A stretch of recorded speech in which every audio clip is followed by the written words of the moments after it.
exactement l'inverse en fait qui se produit. La loi morale naturelle ne vient pas s'imposer de l'extérieur, elle est à la fois transcendante, c'est vrai qu'elle procède de la loi éternelle, du plan de la providence divine qui existe dans l'esprit du Créateur, mais elle est aussi immanente à l'homme, inscrite dans sa nature. Donc elle ne vient pas brimer la liberté humaine, comme le dénonce le relativisme, qui veut justement bannir le Créateur de la cité des hommes.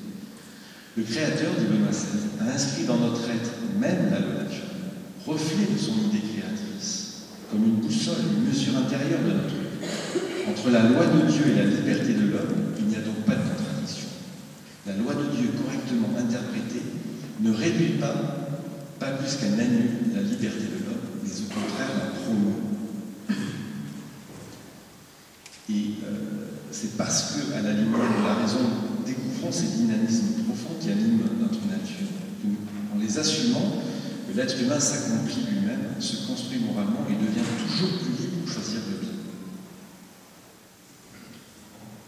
Respecter les orientations fondamentales de la loi naturelle ne représente donc en aucun cas une violence faite à notre liberté, mais c'est plutôt l'accomplissement de la promesse dont elle est déjà porteuse. La loi morale naturelle tout entière au service du bonheur de l'homme.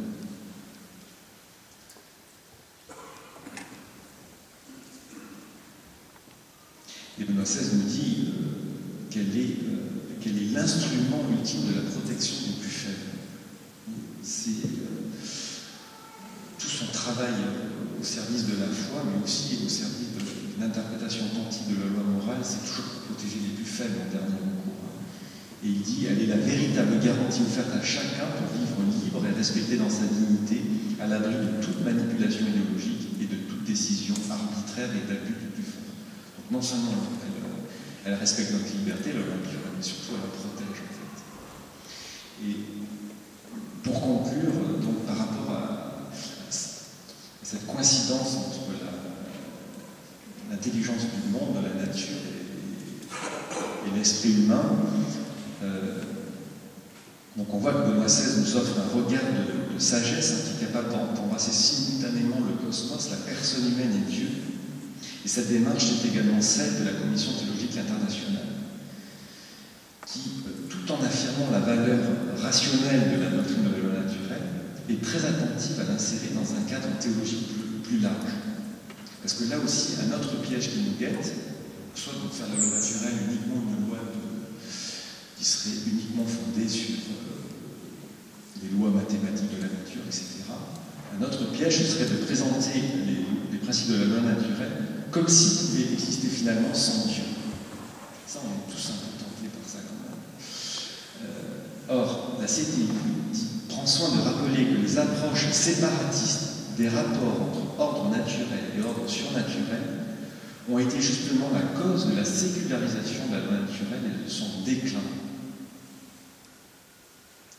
Alors bien sûr, dit le dominicain le père Bonino, qui a travaillé sur ce document, il est nécessaire d'insister résolument sur la consistance rationnelle de cette loi naturelle. Dans la perspective d'un dialogue à l'intérieur d'une société pluraliste comme la nôtre, seule cette référence à la lumière naturelle de la raison rend cette loi naturelle susceptible de servir de base à un accord sur des valeurs éthiques universelles. Mais attention, la distinction de l'ordre naturel de la raison et de l'ordre surnaturel de la foi ne doit pas devenir une séparation.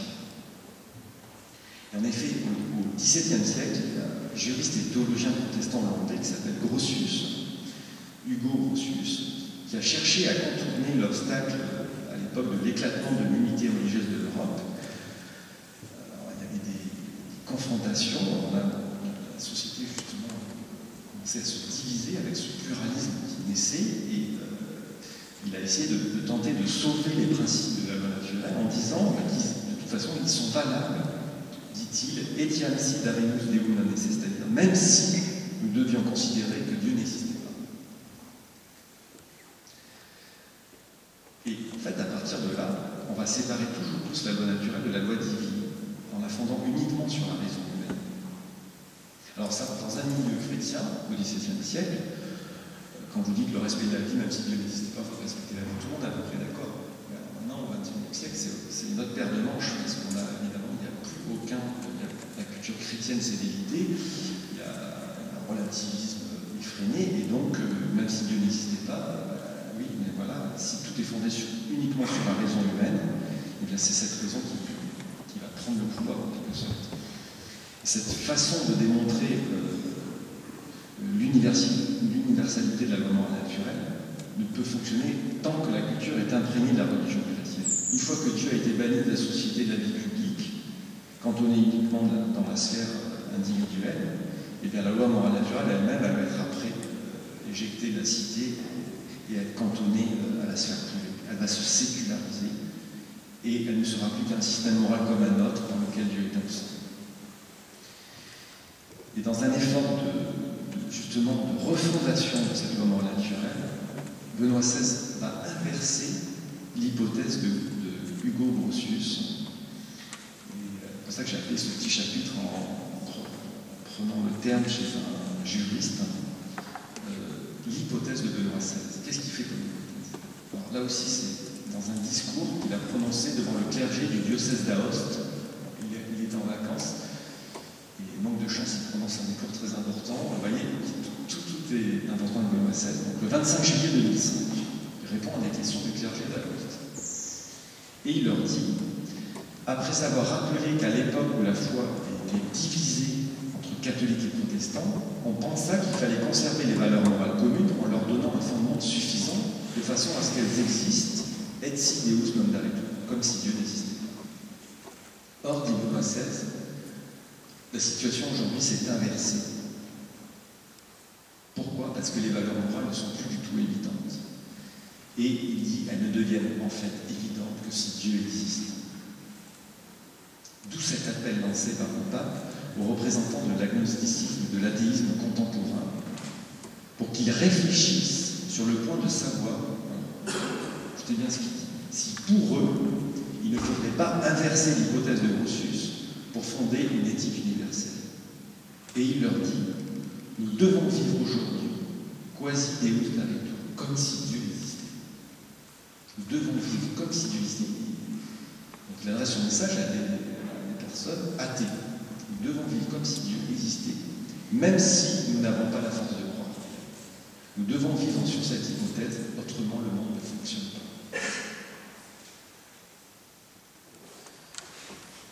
Donc vous voyez, il ne faut pas compter sur le Benoît pour nous dire qu'il suffirait de se contenter de proposer uniquement une présentation rationaliste, minimaliste de la loi morale naturelle.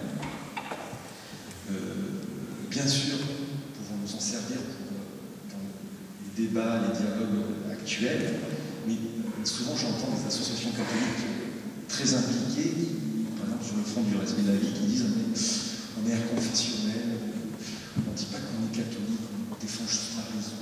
Oui, de toute façon tout le monde sait que vous êtes catholique, et puis, vous voyez, c'est comme si on pouvait se séparer. Je pense qu'il ne faut pas rougir du fait qu'il y a aussi cette lumière de la foi qui nous illumine et qui nous porte à agir, que les deux sont liés. Et comme Benoît XVI l'a dit, avec émotion et force dans sa lettre aux évêques de l'Église catholique du 10 mars 2009, en ce moment de notre histoire, le vrai problème est que Dieu disparaît de l'horizon des hommes. Et tandis que s'éteint la lumière provenant de Dieu, l'humanité manque d'orientation. Les effets destructeurs s'en manifestent toujours plus en son sein. À notre époque, où dans de vastes régions de la Terre, la foi risque de s'éteindre comme une flamme qui ne trouve plus à s'alimenter, la priorité qui prédomine est de rendre Dieu présent dans ce monde et d'ouvrir aux hommes l'accès à Dieu. Il faut donc prendre très au sérieux l'hypothèse de Benoît XVI lancée face à la postmodernité. La promotion courageuse de la loi morale naturelle doit être l'occasion de faire renaître ce désir de l'homme de